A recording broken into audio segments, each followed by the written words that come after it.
If I can't have him," Nalaga proclaimed, striking her chest with her fists, "then no one shall." She glanced back at the girls positioned behind her, their expressions drained of color, reflecting their trepidation. "Not a single word of this shall escape to the village," she commanded. "Should anyone speak, your fate is sealed." In a village known as Ika, a realm of breathtaking beauty where flowers flourished in abundance and birds serenaded the dawn with their melodious tunes, there resided a king by the name of Emanika. King Emanika was more than just a ruler. He was among the wealthiest individuals anyone had ever encountered. Yet, despite his immense fortune, he was primarily recognized for his generous and kind spirit. He was wed to a queen named Iosa, whose beauty was matched only by her kind smile, capable of illuminating even the bleakest of days. United, they governed Ika with an abundance of love and compassion, creating an environment where their people felt as though they resided in the safest, happiest place on earth. King Emanika and Queen Iosa welcomed a son, whom they named Ebenora. Ebenora was a striking young boy, a mirror image of his father. Whispers in the village suggested that he was a mirror image of his father. Yet, it wasn't solely his appearance that endeared him to others. Ebenora possessed a heart that matched the immense capacity of his father's, brimming with compassion and affection for all those in his presence. Each day, he strolled through the village, offering a cheerful smile and a friendly greeting to everyone he encountered. He consistently made an effort to engage with the elderly, enjoy playful moments with the young ones, and lend a hand to anyone in need. The villagers considered themselves fortunate to have someone like Ebenora, the happiest prince they had ever encountered. King Emanika felt an immense sense of pride for his son. Each time he witnessed Ebenora lending a hand or caught wind of the villagers singing his praises, a wave of joy washed over him. He frequently reflected, "We have nurtured our son admirably." He believed that one day, when Ebenora ascended to the throne, the village of Aku would flourish even more, and its people would find everlasting joy. King Emanika was grateful for his son, convinced that the future of his kingdom shimmered with promise and optimism. In accordance with the customs of the region, the young prince Ebenora was promised in marriage to a maiden from the village, a maiden known as Nalaga. Nalaga was the daughter of Chief Akolu, a figure of great significance in the village. Indeed, Akolu held a position among the king's cabinet members. As soon as Nalaga entered the world, the king and queen gazed upon her delicate features, and a gentle smile blossomed on their lips. In that moment, a profound sense of connection stirred within them, affirming that she was indeed the destined match for their son. Nalaga was an exceptionally beautiful baby. As she matured, her beauty flourished like a flower awakening in the springtime. Her long dark hair glimmered like raven feathers, and her eyes twinkled like stars scattered across the night sky. As she strolled past, onlookers couldn't resist pausing to appreciate her radiant complexion and elegant demeanor. She radiated like the morning sun, and all believed she would embody the essence of a perfect princess. The king and queen were filled with satisfaction, confident that their son would one day appreciate the lovely bride they had selected for him as he matured. However, as time passed, it became evident that Nalaga possessed depths beyond her beauty.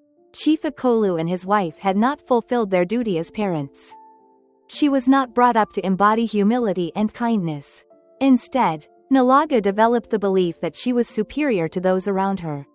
She grew so confident that she carried herself as if she were already royalty. Despite being merely a maiden in the village, she gazed down upon everyone, parading with an air of superiority as though no one else held any significance. As she strolled through the village, adorned in her exquisite long flowing gowns, she exuded an air of royalty with her poised shoulders. The villagers, captivated by her presence, refrained from uttering her name or even standing tall in her wake. She instilled fear in everyone, showing no regard for anyone, whether young or old. She regarded others with disdain, as if they were nothing more than refuse. Simply due to her engagement to the prince, she possessed exquisite dresses, each one a cherished gift from the royal house. She was perpetually accompanied by a group of young maidens who trailed her closely, eager for her guidance and ready to serve her every whim. Yet, their departure was not motivated by affection or camaraderie. They trailed behind her, Driven by a sense of fear, she would compel them to comply with her wishes, and they were bound to safeguard her secrets. Nalaga possessed a fierce temper and earned a reputation as a bully, consistently diminishing others and instilling fear. The villagers exchanged hushed murmurs, their anxiety palpable at the thought of her ascending to the throne. They recognized the contrast between her and Prince Ebenora, who was cherished for his compassion and modest spirit. Nalaga stood in stark contrast, leaving the villagers with a lingering hope that change would come before it was too late. Prince Ebenora held a deep affection for Nalaga. She had her beauty, but her personality was a definite turn-off for him. He often recounted tales of how she would disregard others, making them feel insignificant, and this deeply pained him. At times, he would express his worries to his parents, who were so enamored with Nalaga that they failed to recognize any faults in her actions. To them, she was the cherished daughter they had always longed for. On a balmy afternoon, Prince Ebenora resolved that the moment had come for a candid conversation with his fiancée. Nalaga. He had always held the conviction that kindness and respect were the paramount virtues one could possess, particularly for a future queen. He wished that by approaching her with kindness and sincerity, she would come to comprehend and alter her behavior. He felt a profound certainty within that if they were to govern the kingdom side by side in the future, this transformation held immense significance. In an effort to elevate the conversation, Prince Ebenora chose to craft a delightful lunch for the two of them. He understood Nalaga's fondness for fish, so he meticulously prepared a sumptuous, aromatic fish soup, selecting only the finest ingredients available. He orchestrated a dinner for them in the royal garden, a stunning locale adorned with vibrant blooms and towering leafy trees that offered refreshing shade. The garden exuded tranquility, and he wished it would create the perfect atmosphere. As they settled at the table, a radiant smile spread across Nalaga's face, illuminating the moment with joy. She felt a sense of joy that the prince had gone to such lengths solely for her. "This is absolutely delightful," she exclaimed as she savored a sip of the soup. "How did you master the art of cooking like this?" Prince Ebenora offered a smile and responded. "My mother is an excellent cook, and I learned by watching her in the kitchen." Nalaga laughed, a delightful sound that lifted the prince's spirits. The sunlight danced through the trees, enveloping her face in a gentle radiance, enhancing her beauty even further. Ebenora was captivated by her smile and the way her eyes glimmered in the light. They kept enjoying their meal and conversing joyfully, their laughter echoing throughout the garden. Prince Ebenora sat quietly, relishing their playful exchange while thoughtfully considering his forthcoming words. Once they completed their meal, they reclined beneath the expansive shade of a grand tree. The prince sensed that the moment had arrived. The ambiance was cheerful, and Nalaga appeared to be in high spirits. He inhaled deeply and resolved to express his true feelings. "My love," he began softly, "I care for you deeply. But there is something that bothers me." Nalaga looked up, noticing the serious expression on his face. Her smile faded slightly as she inquired, "What is it, my prince?" Prince Ebenora softly grasped her hands. "When I ascend to the throne, you shall be my queen." Yet, a queen should embody the essence of a remarkable leader. Kindness and humility hold great significance for me. However, it seems to me that these virtues are not reflected in your actions. I require your attention on these matters if we are to govern side by side. Nalaga's expression shifted, revealing a mix of astonishment and a trace of irritation. "What do you mean, my prince? Are you suggesting that you will terminate our relationship?" No, Ebenora swiftly responded, his voice elevating slightly. "I have no desire to bring it to a close. Yet, you will compel me if you remain unchanged. I hold deep affection for you, Nalaga. However, my devotion to my people is equally strong. I cannot have the one who is supposed to safeguard them turn into their oppressor." At these words, Nalaga's anger vanished. "How dare you speak to me like that? Your people neither respect me nor acknowledge me as their queen," she retorted, her tone laced with fury. Ebenora remained composed, even as he sensed a tempest rising within. "That's because you are not their ruler. At least not yet," he stated with conviction. "Hear me out, Nalaga. It is essential to cultivate kindness towards others and refrain from using them as outlets for your frustrations. Respect cannot be commanded. It is something that must be earned through genuine actions. It flows effortlessly when individuals cherish and regard you highly. Nalaga's face flushed with rage. How dare he speak to her like that, she seethed. Rising to her feet, her eyes burned with fury. I refuse to remain here and endure your insults, she exclaimed. If the villagers don't respect me, perhaps you should instruct them to do so first. With that, she pivoted sharply and marched out of the garden, her footsteps echoing with fury, leaving Prince Ebenora in solitude, pondering whether his words had truly impacted anything. In that moment, Prince Ebenora felt a profound certainty that Nalaga was not the type of woman who could ever stand beside him as a queen. He observed her stride away, filled with fury and dignity, and a profound sense of disappointment took root in his heart.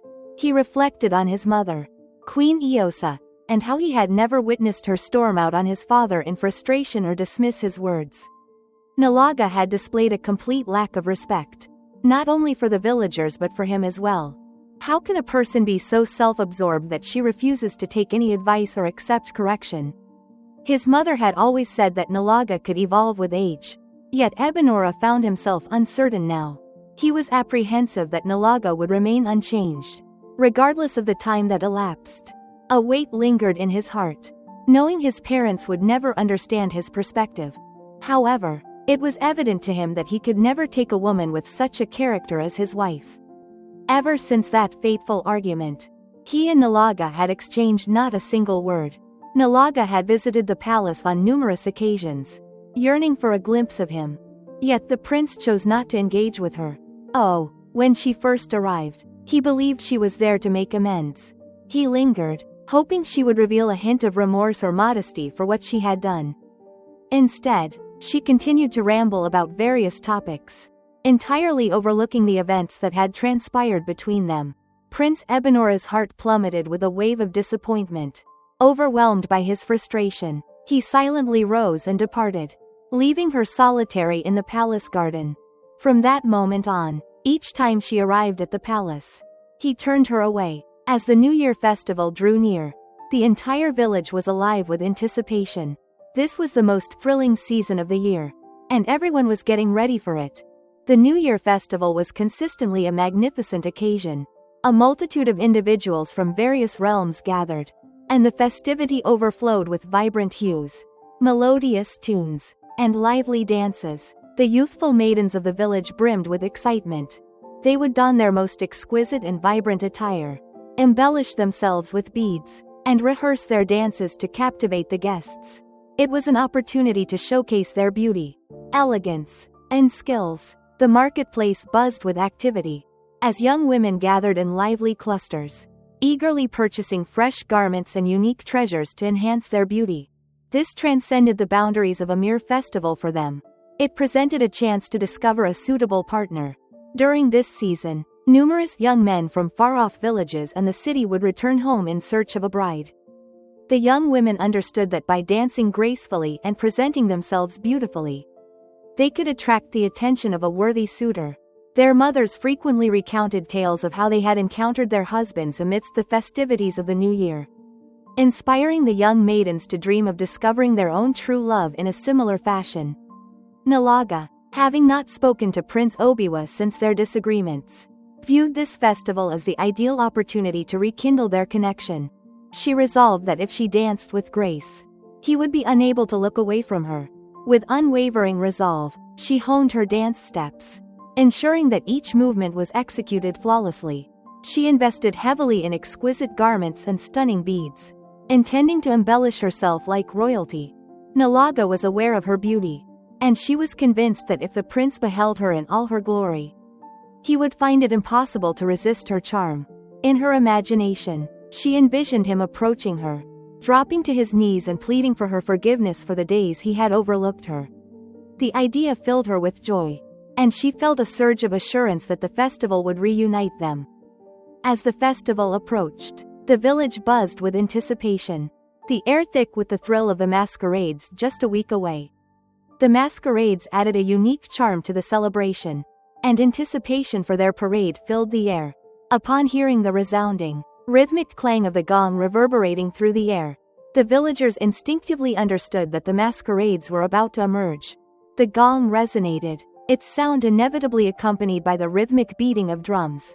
While this trumpet stood apart, unique in its essence, the energy was so vibrant and compelling that it could inspire even the most melancholic soul to move with joy. The villagers cherished this unique sound, as it graced their ears only once a year, just before the festival, and they anticipated it with great enthusiasm each time. On this particular day, nature rested beneath the Udara tree, collecting the ripe fruits that had tumbled to the earth. She had to sell these fruits at the market to gather enough funds for the remainder of her dance costume. She toiled diligently throughout the day, her hands deftly gathering the small round fruits into her basket. Then she heard the rhythmic thump of the drum. The sound was enchanting, a delightful tune that appeared to resonate profoundly within her heart and soul. Before she fully grasped her actions, the basket slipped from her hands and she began to dance. Her feet danced effortlessly, her waist swayed to the beat, and she twirled with pure delight. The rhythmic beat of the drum resonated through every corner of the village, beckoning all to join in the dance. The essence of nature found its greatest joy in the rhythm of dance, surpassing all else in the universe. For her, dancing nourished her very essence. She had been toiling tirelessly, gathering fruits and taking on various tasks, all to save enough money for her costume, allowing her to participate in the village dance alongside the other maidens. As she twirled beneath the tree, the world faded away, leaving only her and the rhythm of the moment. Her movements exuded a captivating grace and vibrancy. In that fleeting instant, she resembled the very embodiment of dance, a divine figure gracing the stage. Her feet danced in flawless rhythm with the drums. Her arms glided gracefully, and her smile radiated warmth like the sun. At that precise instant, Rintobora was making his way back from the stream, mounted on his horse. As he neared the village, an unexpected sight caused him to halt abruptly. There, beneath the Odera tree, a young maiden danced with such beauty and grace that his heart skipped a beat. His jaw fell open, and he gazed, unable to tear his eyes away. For a fleeting instant, he believed he was witnessing a divine being in motion. He had always held the conviction that Unalaga was the fairest maiden in the entire realm. Yet at this moment, uncertainty crept in. This girl, with her graceful movements and beaming smile, embodied the essence of beauty. His heart swelled with warmth. Brimming with emotions he struggled to articulate. He lost track of time as he remained on his horse, simply observing her. Yet, he longed for her to dance endlessly. In an unexpected turn, the horse emitted a sharp bleat, shattering the enchantment of the moment. The tranquility of nature was abruptly interrupted, leaving it momentarily frozen in surprise. She spun around, her breath catching in her throat as she beheld Prince Obara perched on his horse, a smile gracing his lips. Her heart started to pound. Had he been observing her all this time? How long had he been present? A wave of shyness and panic washed over her. In a moment of uncertainty, she swiftly seized her basket and dashed away with all her might. She sprinted with determination, her feet striking the earth rhythmically, until she arrived at her modest hut. Once inside, she pressed her back against the wall, her chest rising and falling rapidly as she struggled to regain her breath. She experienced a blend of embarrassment and excitement simultaneously. The prince had witnessed her graceful movements beneath the Yadara tree, leaving her in a state of uncertainty between feeling foolish and feeling proud. As Prince Obara rode his horse back to the palace, a weight settled in his heart, and his mind lingered on the enchanting dancer he had glimpsed beneath the Yadara tree.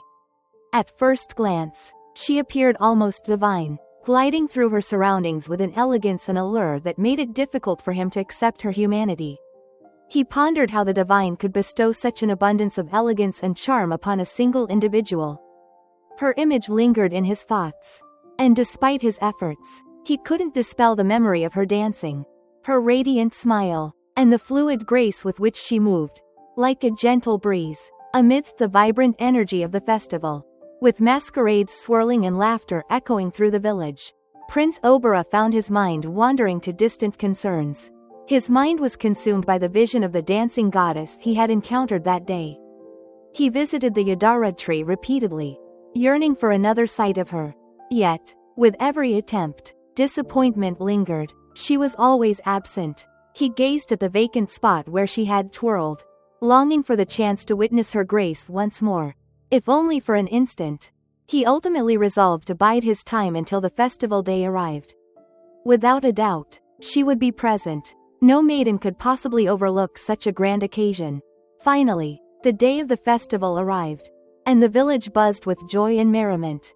The streets buzzed with life, teeming with villagers who had come back to their roots for this annual celebration.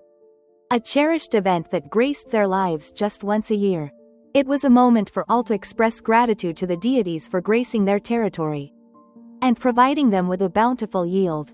The atmosphere was rich with the aroma of delectable dishes, the rhythmic beat of drums, and the cheerful exchanges of greetings among the crowd.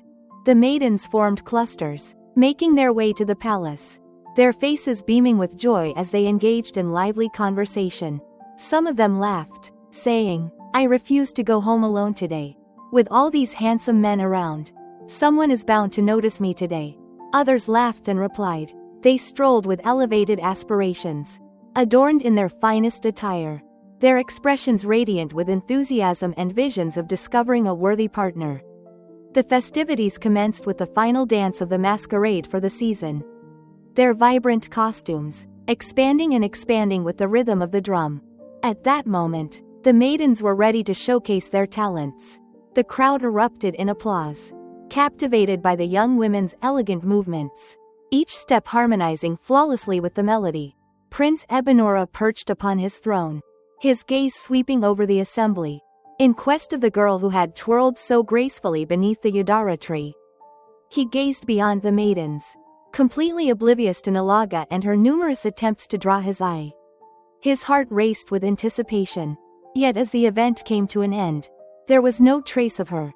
As the celebrations drew to a close, joy filled the air. Yet the prince was enveloped in a profound melancholy as he made his way to his chamber. He had wished fervently to catch a glimpse of her, yet she remained absent. Did she truly exist? He had listened to tales of ethereal beings that twirled beneath the Yadara tree in the afternoon light, and he found himself contemplating whether she might be among them. Yet, he felt indifferent to whether she was of this world or another. He yearned to catch a glimpse of her once more. He was captivated by her and yearned for just one more sight of her dazzling smile. Nichi had devoted weeks to preparing for the festival, but on the eve of the event, her father fell ill. Years had passed since she lost her mother, and from that moment on, it had always been just her and her father. He was her entire universe, and the thought of life without him was unimaginable.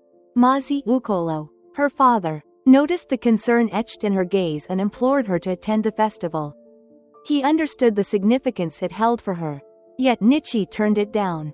She longed to remain by his side, tending to him and ensuring he had all that he required. The festival can be postponed until next year. At this moment, her father's well-being took precedence. Their ears caught the booming rhythm of the drums while they rested beneath the tree's protective shade. In front of their modest hut, Nichi felt a surge of joy and chose to dance for her father. She understood the joy it brought him to watch her dance, and she aimed to elevate her spirits and bring him happiness. She lingered and moved with every ounce of elegance she possessed. Her movements flowed softly, her face illuminated by a radiant smile. Mazi Ukolo observed her, his heart brimming with pride and joy. Nichi was the most precious treasure life had bestowed upon him, and he fervently wished for the divine to grant her a partner who would perpetually bring her the same happiness she had given him. As Nichi danced, a sense of tranquility enveloped her heart. Despite missing the festival, the joy she brought to her father was a treasure beyond compare. She was undeniably a source of happiness, a radiant presence in her father's world. Nalaga sat on the earth before her hut, tears flowing down her face. A profound sorrow enveloped her heart as she realized she was losing the prince. As she twirled at the festival, she observed the prince's aloof demeanor, as if he were searching for another. Indifferent to her presence, he was undeniably resolute in his decision to part ways with her. Yet Nalaga found it impossible to come to terms with this reality. With her fists tightly clenched, she whispered to herself, "The prince will never hold another meeting in this village. Not now, and certainly not ever." As she sat there weeping bitterly, her mother approached and settled beside her, a deep worry and sadness washing over her at the sight of her daughter in such distress.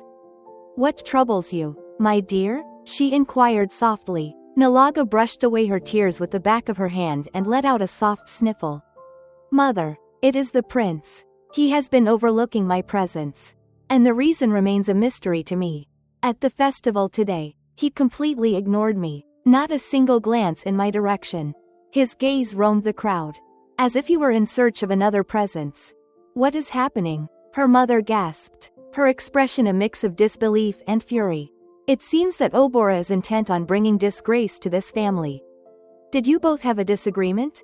Confrontation?" "No, Mama," Nalaga replied, shaking her head. "I acted with integrity. He suddenly began to distance himself from me without any explanation. Kindly have a conversation with father. We must not permit the prince to show our family such blatant disrespect." Her mother let out a gentle sigh and reassured her. "Don't worry, my dear. I will speak with your father upon his return from the farm. Tomorrow, we shall venture to the palace to uncover the unfolding events. Obora would never stoop to such a level of disgrace. How could he possibly abandon you when the entire village holds us in such high regard and eagerly anticipates your coronation?" The following day, Chief Akolu and his wife embarked on their journey to the palace. Upon their arrival, the king greeted them with open arms and a heartfelt welcome. "How is our future monarch faring?" he inquired once everyone had found their places. "That is what we seek to uncover from the prince," Chief Akolu responded. His voice dwindled. Nalaga expresses her frustration, stating that the prince has been neglecting her, leaving her quite distressed. "No, that cannot be," the king declared. He swiftly summoned Prince Obora and Queen Iosa. As the assembly convened, the king commenced his address. "Obora, what is happening with you and your fiancé?" Obora had anticipated this discussion for quite some time. From the moment he laid eyes on the dancing maiden beneath the Yadara tree, thoughts of Nalaga faded away. He inhaled deeply and cleared his throat. He had always followed his father's wishes, but this time, he was resolute in defending his beliefs. "Father, I cannot wed Nalaga," he declared resolutely. "Her upbringing has been lacking, and she demonstrates a clear disregard for others. I have a deep affection for our community, and I cannot commit to someone who does not treat them with respect." The king paid close attention, fully aware of his son's nature. Yet he thought that Nalaga was merely acting childishly. "My boy, your role is simply to steer her in the right direction, to bring her back on track. It's possible that she is unaware of the impact her actions have on your emotions. Keep in mind, she is still quite young." "I attempted that," Obora responded, irritation evident in his tone. "Yet she dismissed my attempts at correction and even left me standing there. Since that time, she has failed to offer an apology. Not even a single one. My interest in her has completely faded. She should cultivate better manners." He rose to his feet, his expression resolute and unwavering. "I humbly request to take my leave," he stated, then exited the room. The room was enveloped in a profound silence. The monarchs shared anxious looks. They had never witnessed their son in such a state of fury. Previously, Chief Akolu and his wife were filled with a quiet rage, deeply offended by the prince's remarks. At last, the queen shattered the stillness. "Chief, it might be prudent for you to have a conversation with your daughter." "I will have a conversation with my son. Rest assured, he will come around." Chief Akolu's wife, Ekama, seethed with rage as they departed from the palace. "A prince would never bring shame to a family such as this," she exclaimed. "You remained silent, not uttering a single word. Could you please be silent, madam?" Chief Akolu stepped back, his voice laced with frustration. "I cautioned you about our daughter's developing behavior. Yet you chose to ignore it. Now observe where it has brought us. How could Mgala possibly walk out on the prince? Are you unaware that this is an act of sacrilege? You should definitely have a conversation with her. Thanks to her, Abjura has just confronted us directly. labeling us as irresponsible, and this is entirely your doing. Their voices escalated in fury as they bickered throughout the journey home. Weeks stretched into an endless expanse of time. Yet, everything remained the same. Mgala, noticing that the prince had turned his attention elsewhere, attempted to express her regret, but he would not acknowledge her or hear her out. Thus, she resolved to grant him some distance, just as the queen had advised. Yet, despite the passage of time, Mgala remained unchanged in her behavior. She kept strolling through the village, harassing others and behaving as though they were inferior to her. She behaved as though everything was perfectly fine, leaving everyone to question whether she would ever grasp the lesson at hand. On a bright, sunny afternoon, Prince Abjura wandered through the village, as was his custom, exchanging greetings with the townsfolk and relishing the gentle warmth of the breeze. As he strolled down the dusty paths, he unexpectedly caught sight of her, the enchanting maiden who had occupied his mind ever since he first beheld her twirling beneath the Yadara tree. His heart raced with anticipation as he observed her approaching. She carried a basket brimming with vegetables and various food items, leading him to surmise that she was likely coming back from the market. After an endless search, he clung to the hope of one more opportunity to lay eyes on her. At long last, she had arrived. It seemed like a divine gift. He halted his horse, his expression radiant with joy, as he welcomed her with open arms. Nichi, however, experienced a touch of shyness. She felt uncertain about how to behave in the presence of the prince. She recognized his kindness and gentleness, yet she couldn't grasp the reason behind his apparent interest in her. Her heart raced as she gazed up at him. "Salutations, my prince," she murmured gently, lowering her gaze in deference. "Salutations to you, talented soul," Prince Abjura responded, his grin expanding further. "It appears you are coming back from the market. How have you been faring?" "I am well, my dear prince," Nichi replied, her voice scarcely rising above a murmur. Prince Abjura was mindful of his words, aiming to avoid frightening her off.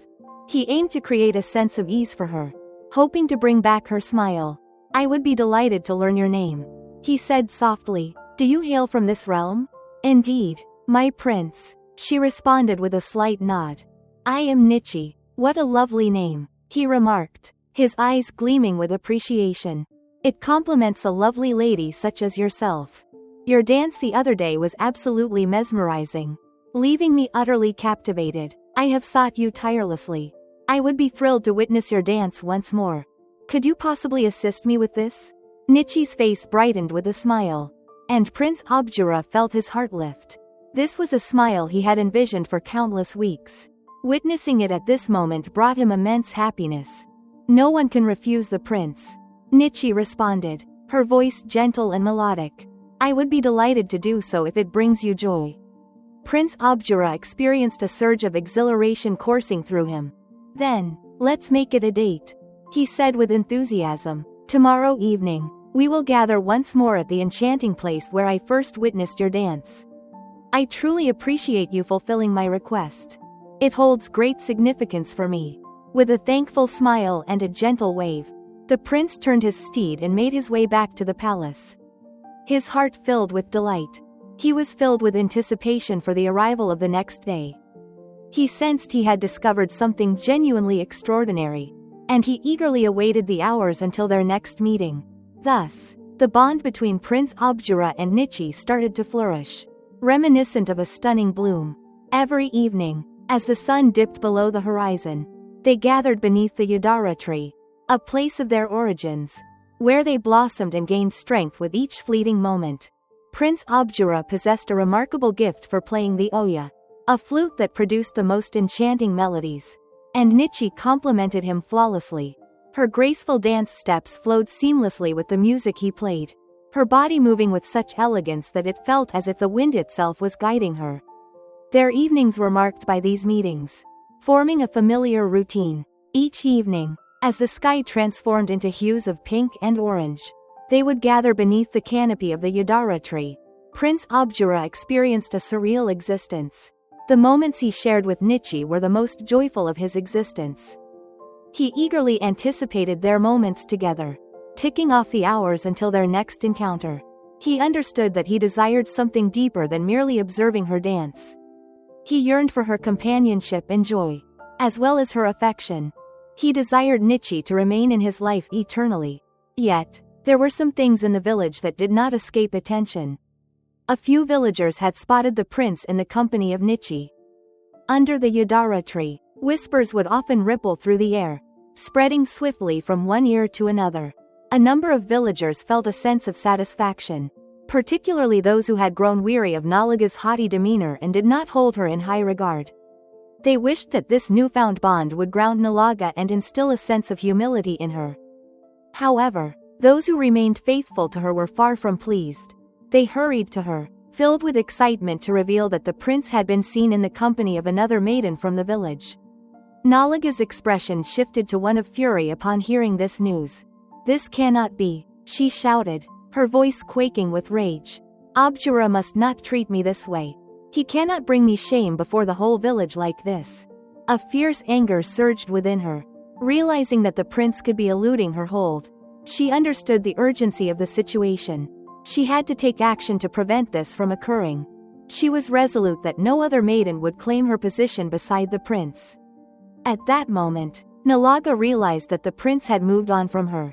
She could no longer ignore the whispers that had been echoing in her mind. The murmurs in the village, the sidelong looks cast her way, ignited a tempest of fury within her. And that night, she finally let it all out. With the fire igniting within her, she marched toward the palace, her steps resolute and swift. Upon arriving at the gate, she unleashed her voice in a powerful shout. "Abjura, Abjura, emerge at once. You can't just abandon me like this. Not in front of everyone in the village." Their piercing wails reverberated within the palace, drawing the notice of the king and queen. They rushed outside to discover the source of the uproar. Nalaga was discovered, his face flushed with rage, still shouting the prince's name. The palace awaited the return of Prince Abjura, who had not yet arrived. "What's happening, Nalaga?" The queen spoke softly, seeking to soothe her distress. "What's with the shouting? It's the prince," Nalaga exclaimed, her voice quivering with a mix of fury and sorrow. "He is courting another young woman in this village. He has left me behind." Her pride lay in ruins, and she sensed her entire existence crumbling around her. She found it impossible to envision a life devoid of the regal privilege she had long aspired to. She could already hear the villagers' laughter and their mocking tones directed at her. At that moment, the unmistakable sound of hoofbeats echoed, and Prince Abjura made his grand entrance into the palace. As soon as Nalaga laid eyes on him, she sprinted forward, her expression contorted with fury. "You cheat," she spat, her voice laced with bitterness. "How could you possibly lay your eyes on another maiden in this village?" Prince Abjura restrained her, gazing intently into her eyes. "It's finished between us, Nalaga," he stated with conviction. "I cannot envision someone like you as my queen. Your actions are truly appalling.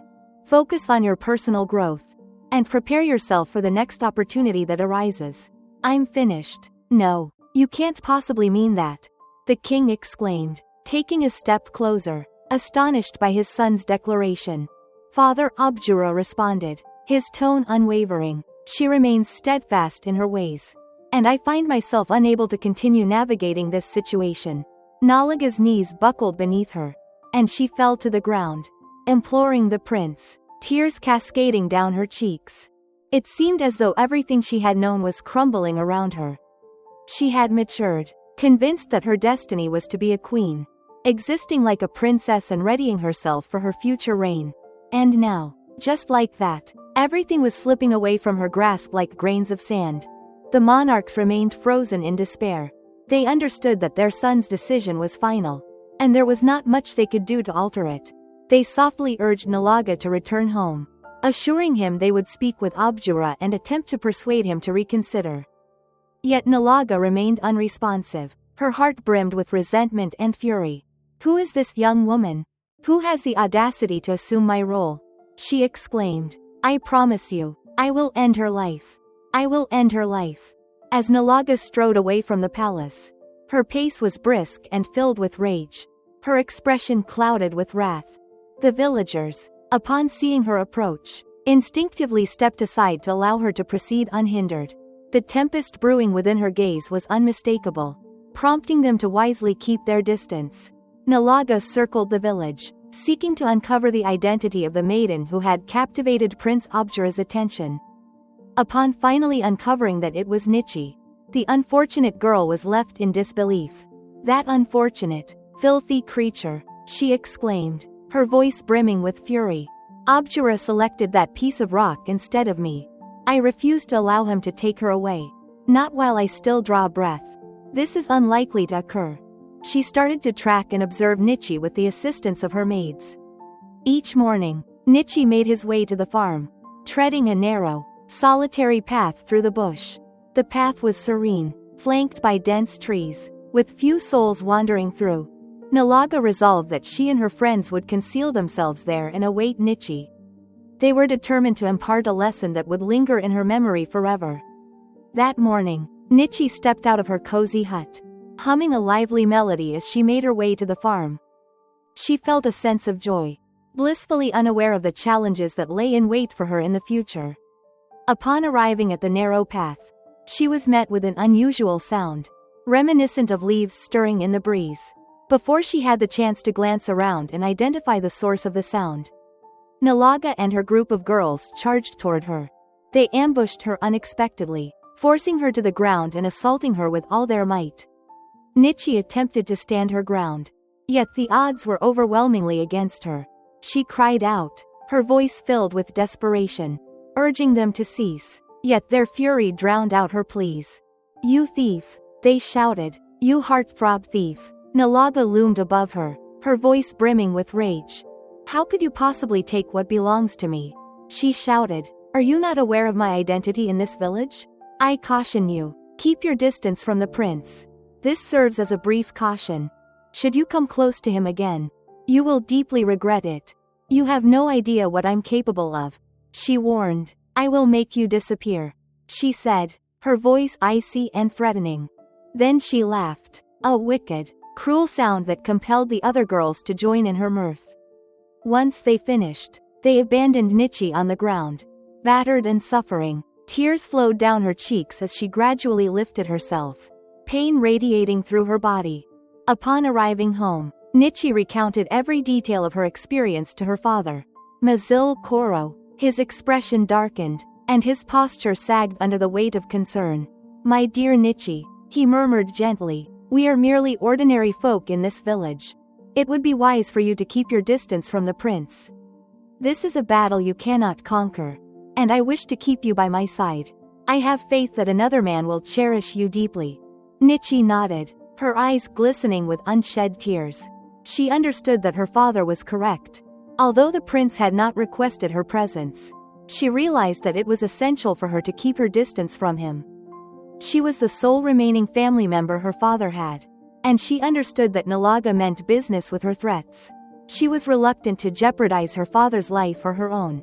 That evening, Prince Ebenora settled beneath the Odera tree, his orga clasped in hand, anticipation bubbling within him as he awaited the arrival of his new friend, Nichi. He had pondered deeply on the best way to express his true feelings to her. He yearned to express his emotions to her, to reveal that she had ensnared his heart. As he lingered in that moment, time slipped away, and still, she did not appear. He lingered, his gaze scanning the trails, yearning for the sight of her well-known silhouette to emerge. The sky deepened into shadows, and unease settled within him. Perhaps there was a reason for her delay. He pondered. Perhaps she was en route. Suddenly, footsteps echoed closer, causing his heart to leap with anticipation. He gazed intently in the direction of the sound, filled with anticipation that it might be Nichi. Yet, as the silhouette approached, he understood it was not her. It was another, a figure I recognized. It was Nalaga. "So this is it," Nalaga said, her voice heavy with anguish and fury. "What brings you here?" Prince Ebenora inquired, his expression revealing his disappointment. He was taken by surprise to find her there. "Is that truly the inquiry you ought to be posing?" Nalaga responded, elevating her tone. "I remain committed to you, and your actions are a betrayal of that commitment." Ebenora responded with a serene demeanor. I was merely a child when my parents promised me to you. For all these years, I have made an effort to love you. But Nalaga, I find it impossible to be with someone who acts as you do. These words ignited a fire within Nalaga, and in an instant, she lifted her hand and struck the prince sharply across his face. Prince Ebenora gazed at her, his expression frozen in astonishment, eyes wide with incredulity. Tell me, she cried, tears streaming down her cheeks. Is she superior to me? What do you perceive in that piece of wax? Ebenora, what prompted you to bring such shame upon me? Prince Ebenora's fury surged within him. For a moment, he felt an overwhelming urge to unleash his fury, to strike her until she could no longer draw breath. Yet, he recalled the lessons instilled in him about the importance of never causing harm to a woman. Regardless of the intensity of his anger, he cast Nalaga a chilling, unwavering gaze before turning to stride away from her. Just as he was about to depart, Nalaga's voice pierced the stillness of the night, halting him in his steps. Ebenora, you have just crossed the threshold, she declared, her voice brimming with rage. Since you have decided to bring shame upon me and my family in this village, understand this, there will be no Mayday in this village as long as I draw breath. Prince Ebenora experienced a shiver coursing through him. He was well acquainted with Nalaga, and he understood that she never issued hollow threats. As he made his way back to the palace that night, two thoughts lingered in his mind. The security of Nichi and the gravity of Nalaga's threats. He felt a sense of unease regarding Nalaga's potential actions. In the serene ambiance of the palace, the king and queen sat in quiet contemplation as Prince Ebenora entered the room. His expression was taut with fury, and his strides were brisk and forceful. It was evident from the start that he was burdened by something profound. What troubles you, my child? The queen inquired, her expression etched with concern. As she leaned in, searching his gaze, Ebenora settled into his seat, inhaled deeply, and turned his gaze toward his parents. Father, mother, he started, his tone steady yet deferential. I'm aware that you both have feelings for me. However, my joy in the tranquility of this realm holds significance as well. After much contemplation, I have decided that I would like to formally conclude the engagement between Nalaga and myself. Indeed, the pact between our families remains intact. Yet it must be dissolved.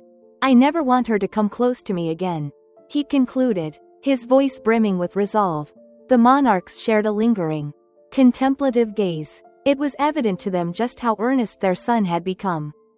It was clear that for Prince Ebenora to express himself in such a manner, a significant event must have transpired. They had attempted previously to persuade him to reconsider Nalaga, but now they understood that his decision was final.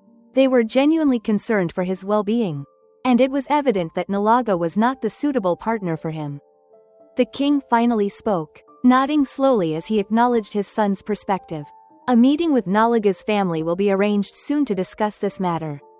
You have shown great respect and dedication, and our wish is for your happiness. The queen extended her hand and grasped Ebenora's gently. Indeed, we have listened to you, she said gently, and we will take the necessary steps. With warmth and empathy, they gazed at their son, fully aware that this choice was challenging, yet confident it was the best path for him. Nalaga sat beneath the grand tree in front of their lovely hut, weeping sorrowfully. Her face glistened with tears, and she would not allow herself to be comforted. She had been sitting there for 3 long days, ever since the engagement with the prince was abruptly ended. Her heart shattered into countless fragments. The entire family was enveloped in sorrow and hopelessness. Finding the right words to comfort one another proved elusive for everyone involved.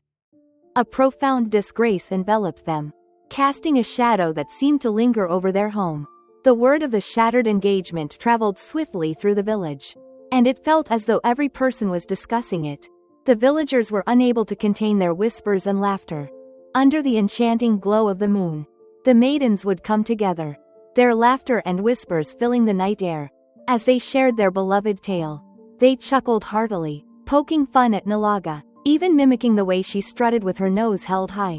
Now, she is just like everyone else, they would say, laughing heartily with tears streaming down their faces. This fall was brought upon her by her pride. They applauded and chuckled until their sides ached. As Nalaga grieved, the villagers appeared to revel in the moment, delighted by the queen of their kingdom's dramatic downfall. Nalaga's mother faced her own share of challenges.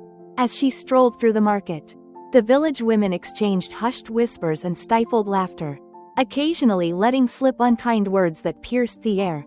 It was a profound embarrassment for her family, and wherever they went, they could sense the sharpness of others' laughter and derision.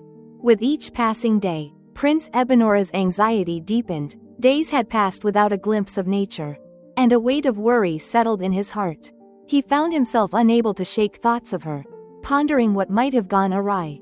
Ultimately, he resolved that he needed to visit her residence and discover the truth for himself. He summoned 2 of his elite guards and adorned the royal carriage with an array of treasures. He was resolute in his quest to discover the woman who had captured his heart and was tormenting him with an insatiable yearning. Upon the prince's arrival at the heart of nature's domain, he beheld her father, Mazi Okulu, positioned outside his humble hut, diligently sharpening a cutlass. Upon catching sight of the prince and his royal entourage, Okulu's expression shifted to one of gravity, his brows furrowing into a pronounced scowl. Even though the villagers recognized Prince Ebenora as a benevolent and just ruler, Okulu couldn't shake off his discomfort. The essence of the earth was his sole offspring, his entire universe, and he felt compelled to safeguard her. The prince drew near, a warm smile gracing his lips as he offered a courteous greeting. "I have come to see your daughter," he stated, his tone steady and courteous. Mazi Okulu glanced up at him, and his expression unmistakably conveyed his displeasure. "My prince," he began slowly, "it is a privilege to have you in our presence. Yet we prefer to part ways from this point onward. My daughter is not interested in seeing you." Ebenora experienced a surge of disbelief and uncertainty. Had he committed an error? He had considered the possibility that nature was unwell, but now it appeared evident that she was deliberately keeping her distance from him. He finally managed to say, his voice thick with emotion, "I love your daughter very much. I have no desire to hurt her, my intentions are sincere." He added, almost imploring. Mazi Okulu let out a heavy sigh, his gaze clouded with concern. "Nature is everything to me," he said, "and I cannot allow anything to harm her. You were promised to another, and it is not proper for you to harbor feelings for someone else. The engagement is over, and it's official." The prince interjected swiftly. Mazi Okulu perceived the genuine emotion reflected in the prince's gaze, yet a sense of dread still tightened around his heart. He said, his voice tense, "I'm not sure that Nalaga is over you." She assembled a group of girls and confronted nature. Overpowering it decisively, she cautioned her to keep her distance from you, and even went so far as to threaten to make her vanish. "My dear prince, I implore you to seek another maiden in this village and spare my daughter your attention. I cannot afford to lose her." Prince Ebenora's gaze intensified. "I will safeguard her," he declared resolutely. "I won't compel her to feel affection for me. But if she does, I will protect her fiercely and ensure her safety above all else. I give you my promise." Frustration brewed within him as he recalled Nalaga's actions. How could she inflict pain on the woman he cherished? Following an extended silence, Mazi Okulu ultimately consented to allow the prince to experience the beauty of nature. Upon laying eyes on her, Prince Ebenora experienced a surge of deep emotion in his heart. It felt as though he was witnessing the essential essence of the atmosphere around him. In that instant, he understood just how profoundly he desired her presence in his life. He presented her with the gifts he had brought, and she received them with a thankful smile. They lingered beneath the tree's protective canopy. As the prince bared his soul to her, he expressed the depth of his love for her, revealing how she occupied his mind each day they were separated. The world held its breath, a pulse quickening in the silence. She had also developed deep feelings for him. She couldn't shake him from her thoughts. Yet she understood the need for caution, all for her father's well-being. "My prince," she murmured, her brow furrowed with concern. "I possess no gifts to present to you. I find myself a humble maiden, tasked with the care and attention of an elderly man in need. Moreover, he does not want any trouble with Nalaga. You're aware of her tendencies. She made threats against me. And I feel a deep sense of fear after enduring the violence I experienced. The prince drew nearer, gazing deeply into her eyes. I will safeguard you with every ounce of my being. I will make certain that you and your family are kept safe from any danger. I give you my promise. The world around her held its breath, grappling with the weight of the prince's words. What compelled the prince to select her among all the maidens in the village? What could she possibly bring to the table for him? The prince, noticing the trepidation reflected in her gaze, gently grasped her hands as he began to speak. Nature, reveal to me, do you hold affection for me? The stillness of nature lingered, hesitant to reveal its true feelings for the prince. Do you love me? He asked once more. The natural world acknowledged. I adore you, my prince, she declared. Then gaze upon me. Believe me, I truly mean it when I say that I will stand by your side and keep you safe. With unwavering determination, the prince vowed, I will safeguard you with every ounce of my being. If you desire a multitude of companions, I shall provide them for you. This brought a chuckle from nature. His expression was clear, a testament to the gravity of his words, each one delivered with unwavering sincerity. The remainder of the day was filled with conversation, laughter, and the exchange of stories. The natural world was a timid young lady, yet the prince possessed the charm to coax her into laughter and conversation. Before the prince departed, he earnestly requested her to dance as he played his oya. He had longed to see her dance again. The way she flowed with such elegance, like a soft whisper of wind, captivating his heart in ways he couldn't quite grasp. From his vantage point, Mazi Okoro observed them, a smile gradually unfolding on his face. He recognized the light and joy in his daughter's eyes, a radiance that felt familiar to him. Seeing his daughter in love filled him with warmth, as her happiness radiated around her. The days and weeks that followed were a joyful time for the two lovebirds. Prince Obara rarely went a day without encountering nature, and he embraced their connection with transparency. They were often spotted together, strolling along the village road hand in hand, or perched at the riverbank, observing the tranquil water and savoring the refreshing evening breeze. They engaged in lively conversation and shared laughter, seemingly untouched by any worries in the world. Prince Obara had a profound affection for nature, evident to all who witnessed their bond. He cherished her as if she were the most valuable gem, consistently tender and compassionate, ensuring she always felt unique and adored. In the embrace of nature, he discovered a profound love and joy, an experience unlike any he had known, and he was utterly captivated by her presence. Once an ordinary girl in the village, nature had now become a figure recognized by all. The villagers came to cherish her for the way she showed kindness and respect to all. She consistently welcomed others with a genuine smile, embodying a modest and approachable demeanor that uplifted those around her.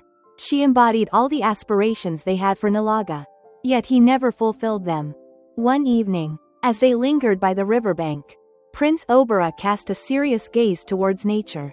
I would like you to meet my parents, he said gently. Excuse me? Nature gasped, her heart pounding with a blend of thrill and trepidation. What is it that instills such fear in you? The prince inquired, observing the concern etched upon her features. I don't know, she replied, her voice quivering slightly. I have my doubts about whether they will accept me. What leads you to that conclusion? Prince Obara inquired softly. I'm just an ordinary person, she murmured softly. I feel like an insignificant presence in this village. They probably don't hold me in high regard. The prince let out a gentle laugh and remarked, you are no longer just a commoner. Nature, can't you notice the way the villagers gaze at you as we stroll side by side? You hold equal significance to me at this moment, and my parents are looking forward to meeting you. The eyes of nature opened wide in astonishment. She inquired if they wished to see me. Indeed, the prince responded with a grin. They requested to meet with you in person. I have no doubt they will adore you. If for no other reason, then for the joy you bring into my life. The evening prior to her trip to the palace, nature's father, Mazi Okoro, was relentless in his counsel. Embrace your true self, my dear, he said with earnestness. Do not attempt to become someone you aren't just to gain their approval. The palace stands as a breathtaking marvel, adorned with countless precious stones that sparkle with allure. Refrain from making any contact with the items present. If you break them, we won't be able to cover the costs. Avoid excessive consumption and refrain from expressing admiration too freely. Keep in mind, they are simply looking to determine if you are a suitable fit for their son. The sight of her father's serious demeanor as he delivered these instructions struck her as amusing. There's no need to worry, Papa, she comforted him. You nurtured me with care, and I shall follow your guidance.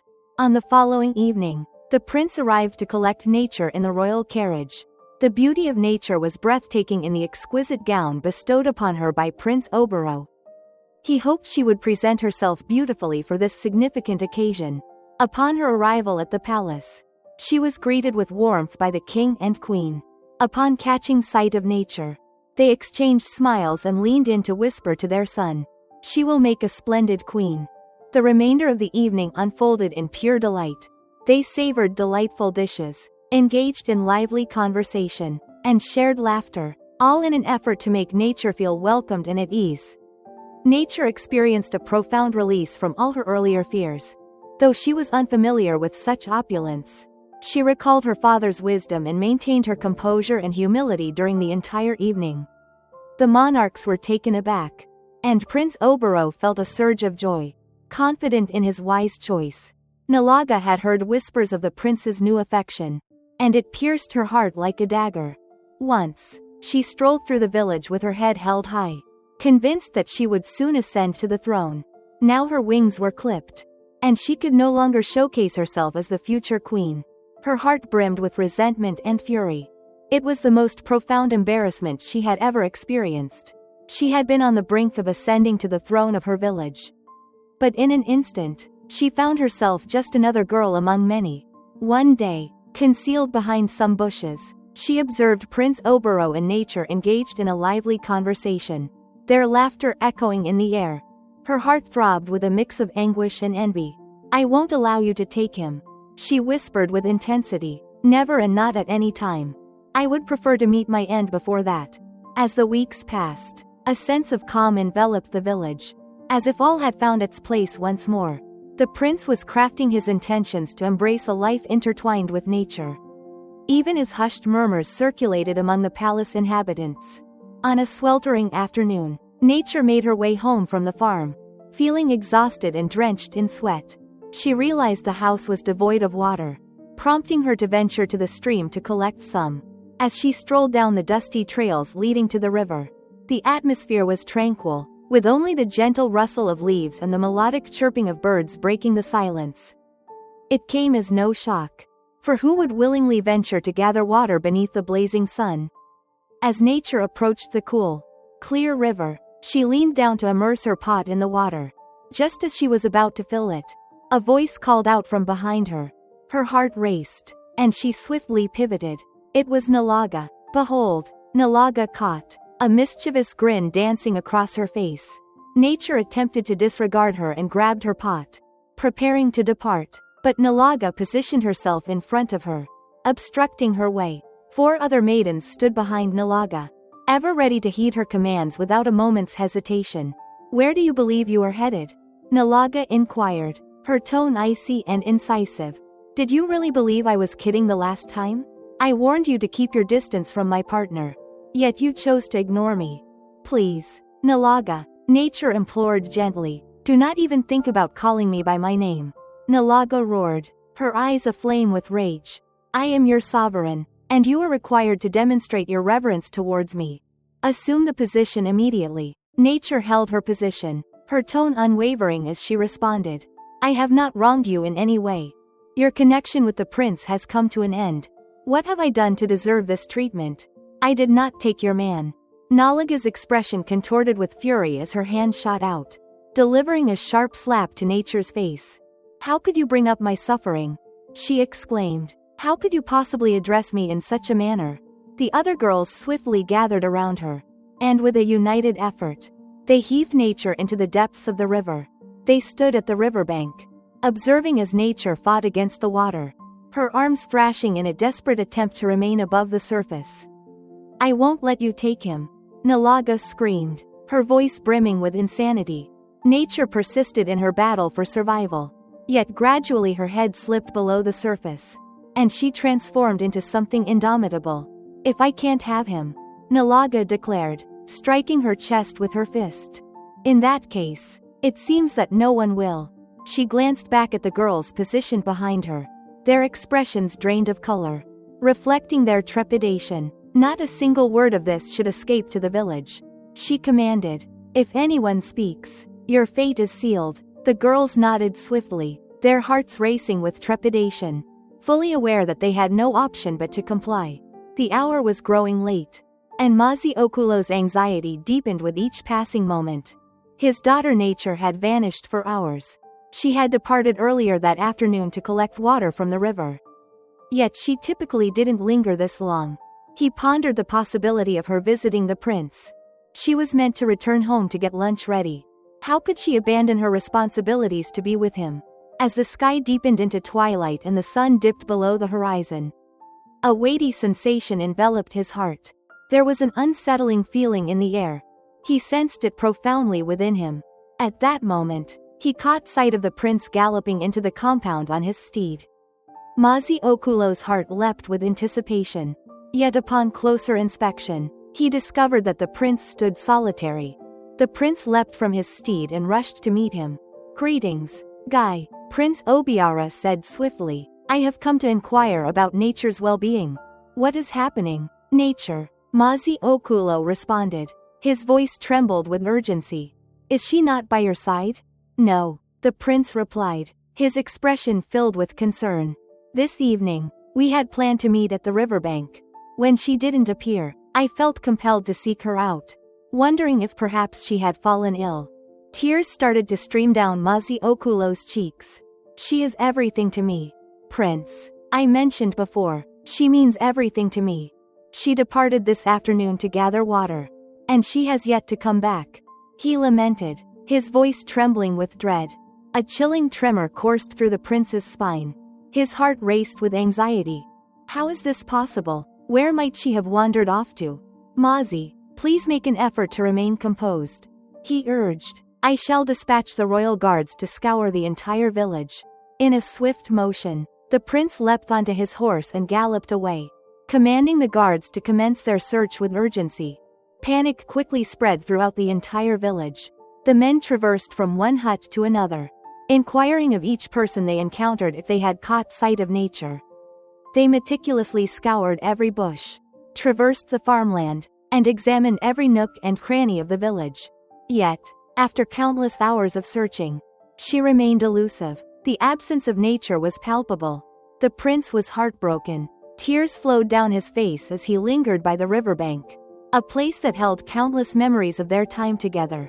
His heart throbbed with anguish. His cherished connection to the natural world had vanished. He cherished her above all others, and she filled his life with immense happiness. As he sat there, an idea abruptly sparked in his mind. Nalaga's menacing words. With a swift determination, he leapt back onto his horse and galloped towards Nalaga's hut. "Nalaga, Nalaga," he called out, his voice laced with frustration. "Where are you?" Nalaga emerged from her hut. A look of irritation etched on her face. "Why are you calling my name so loudly?" she broke. "Isn't it time to stop? Or are you still intent on bringing shame to my family?" The prince paid no heed to her words. "Where is Nature?" he demanded, his voice brimming with rage. "Nature," Nalaga derided. "Since when did I begin protecting your inexpensive horn?" "Don't call her that," Ubiara shouted, fist clenched tightly. "You issued a threat, Nalaga," he stated, his gaze sharpening. "I trust you're aware of what has transpired with her."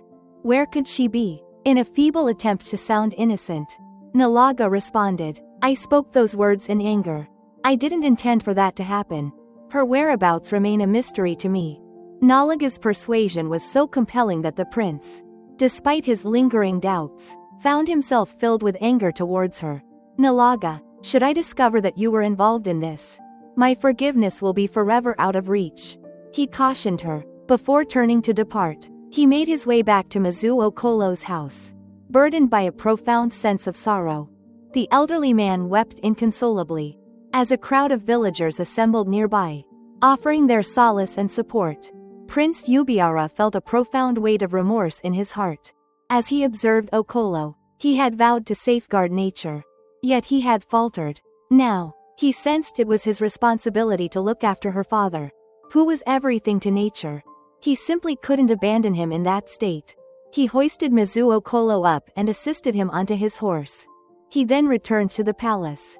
Bringing him along, they would persist in their hope, remain patient, and offer their prayers for nature's safe return. The prince understood his duty to look after Okolo, in accordance with nature's wishes. A shadow loomed over the entire kingdom, casting a pall of gloom. There was a palpable sense of sadness and concern surrounding the abrupt vanishing of nature. The entire village seemed to be enveloped in a somber atmosphere. Mizu Okolo, nature's tears flowed endlessly. He would not accept solace. His heart lay shattered, and he lamented sorrowfully, both day and night. Prince Yubiara felt the impact profoundly. Each day, he would visit the Yadara tree, the place where he first encountered nature. Filled with hope and longing for her sudden appearance, he would linger there for hours, his heart heavy with longing. Yet she never appeared. At times, he would find himself at the riverbank, perched by the water where laughter and conversation once flowed freely, yearning for the moment she might unexpectedly appear and share in his solitude. Yet, everything remained the same. The prince was engulfed by a profound despair, as though a fragment of his very essence had been wrenched from him. "Oh, nature, where have you gone?" he cried out, his voice heavy with grief. Meanwhile, deep below the river's surface, as nature succumbed to the depths, a stunning mermaid named Een caught sight of her. Een had observed the events unfold and felt a deep sympathy for nature. She summoned her mermaid companions, and together, they tenderly transported nature to their aquatic realm. Resolute in their mission to protect her, they navigated gently, with immense compassion, deeply saddened for the unfortunate girl who had suffered so greatly at the hands of those above. As nature stirred from her slumber, she discovered herself nestled in a stunning abode, embraced by the glimmering clarity of the water that surrounded her. The walls glimmered with hues she had never encountered, and everything appeared enchanting. She gazed around in awe, attempting to grasp her surroundings and the journey that had led her to this moment. At that moment, a beautiful mermaid glided into the room. Her hair cascaded like a waterfall, and her eyes radiated warmth and tenderness. Nature gazed at her in wonder. "Fear not," the mermaid whispered gently. "I am Een, and I have no intention of causing you any harm. Our sole intention is to ensure your safety from the malevolent individuals. Who would hesitate to go to any lengths to ruin another without just cause?" As Een spoke, a torrent of memories surged through nature's mind. She recalled the moment Nalaga had thrust her into the river. Her eyes brimmed with tears, cascading down her cheeks. "My father," nature wept, her voice quivering. "I must return to him. He must be feeling incredibly down at this moment." "You cannot return, nature," Een said softly. "If you proceed, Nalaga will relentlessly pursue you until she inflicts harm." "How do you know about Nalaga?" she inquired, her surprise evident. "We reside in your village," Een responded. "It's just that our home is beneath the water. We observe and listen to all that unfolds in that space.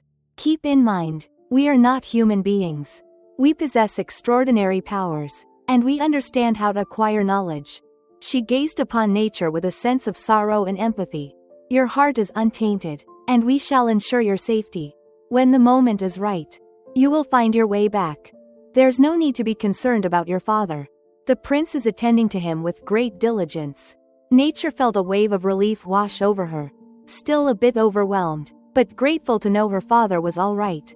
"Tonight, we will host a welcome party for you," Een continued, with a warm smile. "You are ready to greet everyone in our kingdom. They possess a warm and welcoming demeanor. We are crafting a unique story for you, a truly enchanting one, so you can share in our experience. Rest assured, this place will embrace you like a familiar haven. If you require any assistance, feel free to reach out to me. You embody the essence of nature, and now we share a bond of friendship." The natural world seemed to respond with a gentle smile. Een radiated beauty and kindness. instilling a gentle sense of peace in nature's heart, even amidst the unfamiliar surroundings.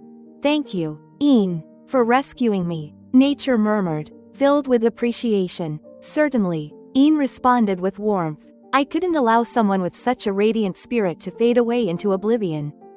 The essence of nature radiated a gentle warmth within her. Perhaps, just perhaps, she will find her footing in this new environment after all. As time flowed by, akin to leaves carried by a gentle breeze, nature gradually acclimated to her transformed existence within the river's embrace. She felt a profound longing for her father, and Prince Ebenora occupied her thoughts each and every day. Yet she felt within her soul that the moment to go back had not yet arrived. The mermaids tended to her with great care, ensuring she felt completely at home. They surrounded her with warmth, guiding her away from the burdens of sorrow and worry that had held her captive. Her surroundings brimmed with laughter, warmth, and joy, a reality unlike any she had previously experienced. She felt enveloped by companions who embraced her as one of their own. It was a realm so unlike the one she had departed from. And still, each night, she longed for a mere sight of her father's face, or a soft murmur of Ebenora's voice. Upon the land, the essence of nature's father was gradually healing. Though there were still moments when his eyes brimmed with tears, there was nothing he could do. Prince Ebenora ensured that the elderly gentleman received the utmost care, supplying him with all that he could possibly require. However, the prince was not in good health at all. Every day seemed to stretch endlessly, his heart weighed down by a deep yearning for the natural world. In his youth, he was a spirited individual, often found laughing and wandering through the village, his bright smile lighting up the surroundings. Now, that light had faded, and he was merely a shadow of who he once was. The monarchs found themselves increasingly anxious. They attempted to console him with uplifting words, yet nothing appeared to make a difference. Even Nalaga, who believed that nature had stepped aside, allowing her to claim the prince for herself, experienced a sense of disappointment. Despite her relentless efforts, she realized that the prince hardly acknowledged her presence. For weeks, and even months, she persevered, but eventually, she found herself surrendering. Yet, a fragment of her spirit clung to hope, unwilling to fade away. 3 long years passed, and the prince lingered in his sorrow. He was perpetually lost in thoughts of her, his gaze endlessly scanning the throngs of people, yearning for a glimpse of her presence to materialize from the depths of the crowd. The aging king understood that the moment had arrived for the prince to select a bride and ready himself to ascend the throne. Numerous lovely young women from the village had been proposed, yet Obira dismissed them all, resolute in her decision to overlook each one. The king, in a moment of desperation, chose to summon Okolo, the revered father of nature, a figure held in high regard by the prince. The monarch wished for Okolo to converse with his son and guide him toward understanding. Okolo consented and rendezvoused with the prince that evening, amidst the serene ambiance of the palace garden. As they sat together, their expressions clouded with sorrow, their gazes weighed down by unvoiced reflections. "I'm sorry," the prince began, his voice a mere whisper. "I apologize for failing to uphold my commitment. How long will your remorse linger, Obira?" Okolo inquired softly. "Haven't you suffered enough? 3 years have passed since her disappearance. Isn't it about time to release what no longer serves you? The inhabitants of this realm rely on your strength, and this path cannot persist any longer. Heed your father's counsel, find a partner, continue forward with your journey. Kindly, my prince." Prince Obira remained quiet throughout, his gaze fixed on the horizon. At last, he let out a deep sigh and began to speak. "I don't think I can move on," he admitted, his voice heavy with sorrow. "She seems to be a constant presence around me. Her presence lingers, as if she is still among us, in a place beyond my grasp. My heart is forever bound to the love I had for her. No other woman can compare." His eyes shimmered with unshed tears as he spoke. "You can, Obira," Okolo said softly. The essence of nature was gentle and warm, a nurturing spirit that sought the joy of others, no matter her current place. "I believe she would wish for your happiness as well. Choosing to leave again does not equate to betrayal. Kindly consider it. Thank you, my dear, for being the son I always wished for." He gently rested a reassuring hand on the prince's shoulder. Obira nodded, yet chose to keep quiet. A profound sorrow weighed heavily on his heart. What he experienced with nature was unique, a bond he was reluctant to release. Yet, he bore a duty, a responsibility to his people. And Okolo was indeed correct. 3 long years had passed. The prince ultimately consented to take a bride from the village. Yet his heart remained burdened and uncertain. He expressed to his father his intention to marry. Yet he felt unable to make the decision on his own. "Choose any maiden you believe is suitable," he murmured gently. "I'm not prepared to let anyone else in. Yet I understand that I must take this step for the good of our realm. I cannot experience another failure as I did with nature." His voice carried a weight of sorrow. Yet a fierce resolve shone in his eyes. A surge of joy enveloped the king. This marked a significant milestone for his son. A glimmer of hope that perhaps he could mend and rediscover love. The king was resolute in his quest to transform this significant moment into a beacon of hope for the prince's heart. He held a deep conviction that love would eventually return, no matter how long it took. With a thrill coursing through him, the king dispatched the town crier to announce the news. The crier's voice echoed through every street and corner, proclaiming that in 14 market days, the prince would select a bride. All the lovely maidens of the village are summoned to assemble at the palace, adorned in their finest attire, to display their most exquisite dance moves. The news swept through the kingdom, igniting a fervor of excitement among its people. Everywhere you turned, conversations buzzed about the remarkable happenings. The streets buzzed with laughter and joy, the air vibrant with the sounds of chatter and music. Every young woman envisioned herself as the next queen, standing alongside the dashing and benevolent Prince Obora. Numerous hearts raced with anticipation and joy at the prospect of being selected by him. Clusters of young women strolled side by side toward the stream to gather water or to the market to procure sustenance. Excitement radiated from their voices as they discussed the dance competition. They murmured about the gowns they would don and the graceful steps they would take to capture the prince's affection. The market buzzed with a lively atmosphere as people chatted and chuckled in anticipation of the upcoming celebration. All were eager to join in the celebration of the prince's momentous occasion. Nalaga, the maiden who had once dreamed of capturing Obora's heart, experienced a fresh wave of optimism. This presented yet another opportunity to seize what she felt rightfully belonged to her. She strode through the village, her head held high, exuding confidence as she declared, "I will win back the prince this time." She felt deep within her soul that this was her time to dazzle. Each evening, as the sun sank beneath the horizon, Nalaga rehearsed her dance steps beneath the expansive canopy of a grand tree. She exerted every ounce of her strength and energy, as though her very existence hinged on each step she took. She lingered and dreamed, envisioning the moment she would face the prince, her heart swelling with anticipation and desire. She was determined to reclaim her crown, and nothing would stand in her way. With each passing day, the excitement intensified. The village hummed with anticipation as everyone eagerly counted down the days. The young and the old, the affluent and the less fortunate all sensed the excitement in the atmosphere. The entire kingdom appeared to be in anticipation of the momentous day when the prince would select his bride. And curiosity buzzed about who she might be. The day approached, and hearts brimmed with aspirations and visions. A few days prior to the grand event, Nalaga was already brimming with pride. She had honed her dance steps to flawless precision, confident that she would capture the prince's heart. Suddenly, a thought sparked in her mind. Why not go the extra mile? Something that would guarantee she remains in the palace, destined to become the princess bride. She concluded that she required some additional support to turn her dream into reality. Nalaga hurried to her mother to unveil her plan. They made the choice to seek out a renowned healer residing in a remote village, far removed from their own. The journey stretched on, yet Nalaga remained unfazed. She was resolute. Upon arriving at the old man's hut, they articulated their desires clearly. The healer listened intently, then offered a knowing smile.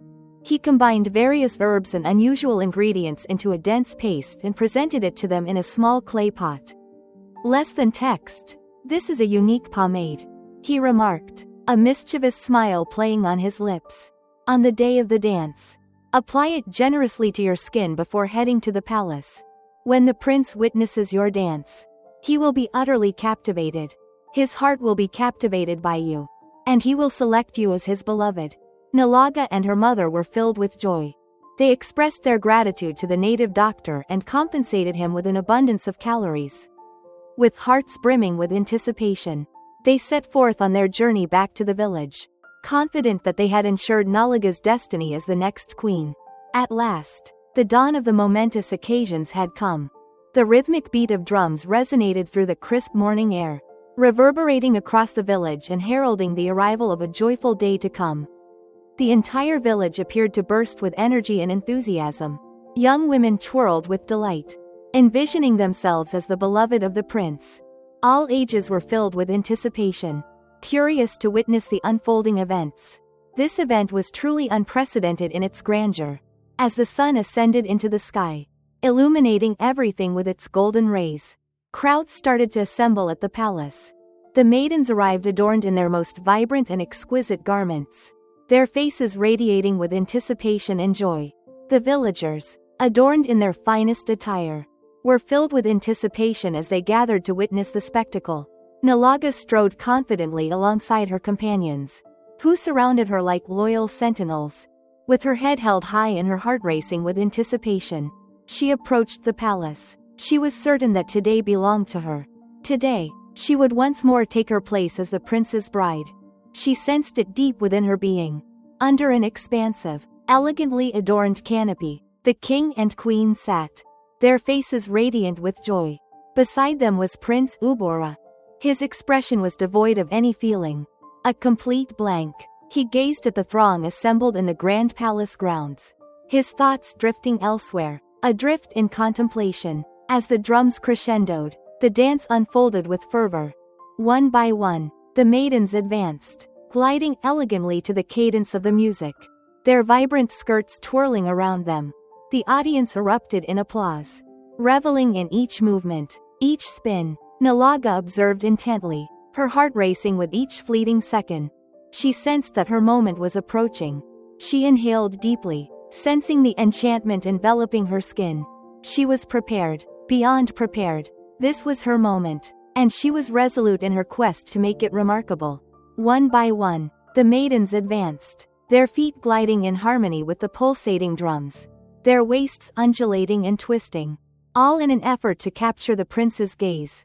Every dancer yearned for her performance to be the one that would bring a smile to his face, to capture his attention solely on her.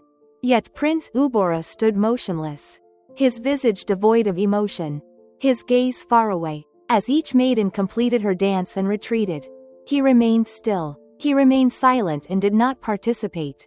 He simply began gazing into the distance, as though he had wandered into a different realm. Nalaga lingered at the periphery, a cunning grin unfurling on her lips. She observed the other maidens with a self-satisfied expression, convinced that the prince belonged to her and her alone. She mused inwardly, "None of these girls stand a chance against me." As her moment arrived, she advanced with assurance. She moved with an intensity she had never experienced, her feet a blur, her waist undulating, her arms flowing elegantly through the atmosphere. She lingered and created. It's her way to capture the prince's attention and enchant him. As Nalaga danced, an unusual sight caught her attention. The prince averted his gaze from her. He appeared aloof, his expression devoid of any hint of enthusiasm or happiness. He didn't even spare her a look. Nalaga sensed a wave of uncertainty washing over. The allure, the unique pomade was intended to enchant the prince and make him fall for her at once. What was the reason it wasn't functioning? What went awry? Before long, every maiden had completed her dance. Yet the prince remained without a choice. The atmosphere became heavy with disillusionment as murmurs spread through the crowd. The monarch, positioned beneath the majestic canopy, wore a furrowed brow. He glared at his son, fury evident in his gaze, and shouted, "What is happening? The time has come for you to decide, O Bira." Yet the prince remained silent. Instead, he rose as though he intended to depart.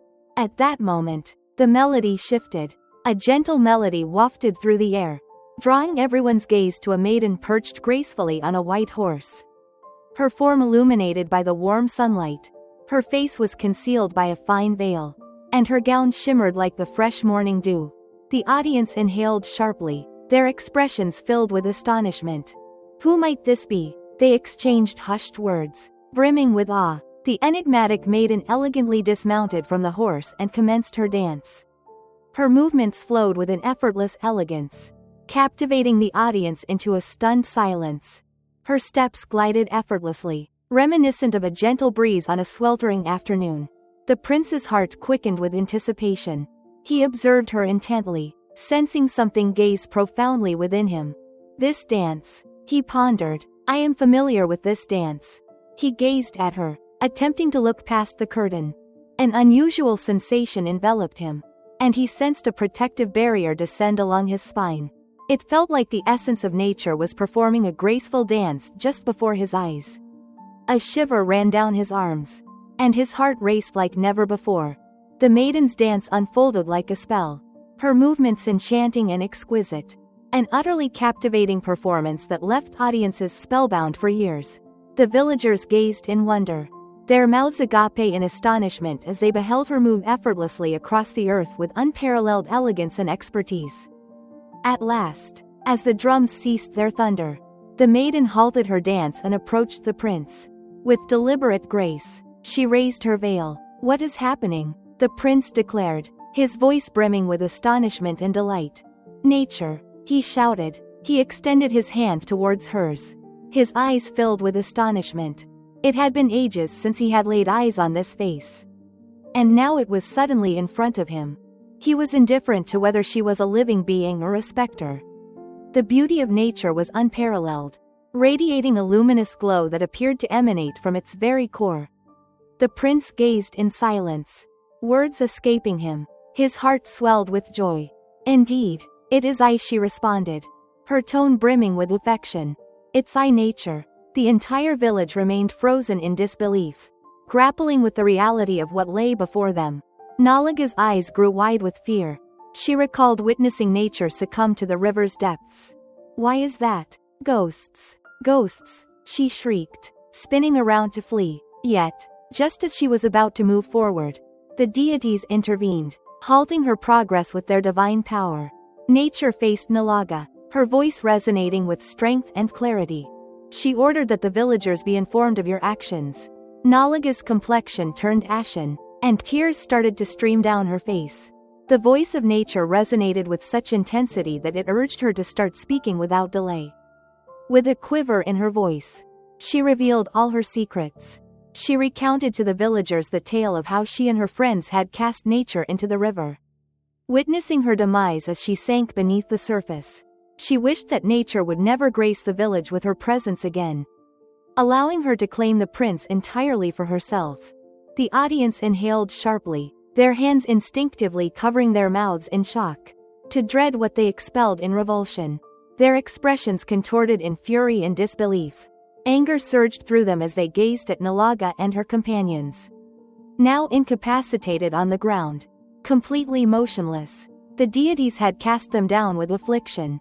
Nature began to unfold her tale, revealing how the mermaids had rescued her from the river and nurtured her throughout the years of her absence. As she spoke, the prince's eyes brimmed with tears of happiness. At last, he was back in the arms of his beloved. Okolo, the embodiment of nature, surged ahead and enveloped his daughter in a heartfelt embrace, tears cascading down his cheeks. I never imagined I would witness this moment once more, he murmured. His voice trembled with feeling. The beauty of nature was more striking and vibrant than ever, and the joy in her eyes was evident to all. The atmosphere in the palace swiftly shifted from disbelief to jubilation. The drums started to beat once more, this time with an exuberant cadence, and the crowd moved and harmonized in delight. Filled with joy at nature's return, the entire village came together in celebration, their hearts brimming with happiness and relief. The prince and nature stood side by side, beaming, as the villagers gathered around. It was a day that would linger in their memories forever. Once the cheers and laughter faded into the background, the prince found himself captivated by the beauty of nature. He tenderly cradled her in his hands, savoring the warmth and solace he had longed for. and guided her to the stage where all eyes could behold them. His heart brimming with joy. His eyes shimmered with enthusiasm like the stars on a clear night. A profound sense of relief washed over him, as if a burden had been removed from his heart. And now, in the presence of nature, he felt complete once more. He turned to nature, his voice resonant yet tender. "My existence has felt like a shadowy evening devoid of your radiance," he remarked, gazing intently into her eyes. "With your return, the warmth of the sun envelops me once more. Your presence brings me joy, and I can't fathom a life without you by my side." With a smile that illuminated his face, he faced the crowd and declared, "This is the woman of my dreams. She is the one I have selected." Tears flowed down Nalaga's cheeks. Her heart plummeted, weighed down by regret and shame. Her legs, once vibrant and full of life, were now rendered helpless, and it struck her that she would never experience the sensation of walking again. Suddenly, the king's voice resonated powerfully throughout the courtyard.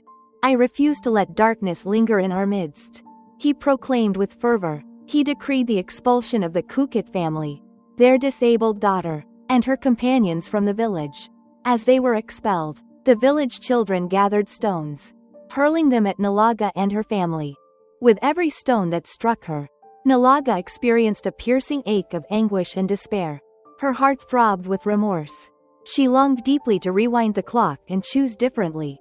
The humiliation of being publicly cast aside, ridiculed and scorned, felt far more agonizing than the heartache of losing the prince. She wept openly, her cheeks glistening with tears, and a profound sorrow enveloped her heart. She came to understand that her insatiable desire and envy had brought her to this dreadful point. Within the palace walls, the festivities thrived, filled with exuberance and melody. Joyful souls twirled and harmonized, reveling in the homecoming of Nichi and the prince's delight. Several weeks later, a magnificent ceremony united Prince Ebenora and Princess Nichi in marriage. The entire village gathered to commemorate their union. Mazi Okolo, Nichi's father, felt a profound joy witnessing his daughter's happiness.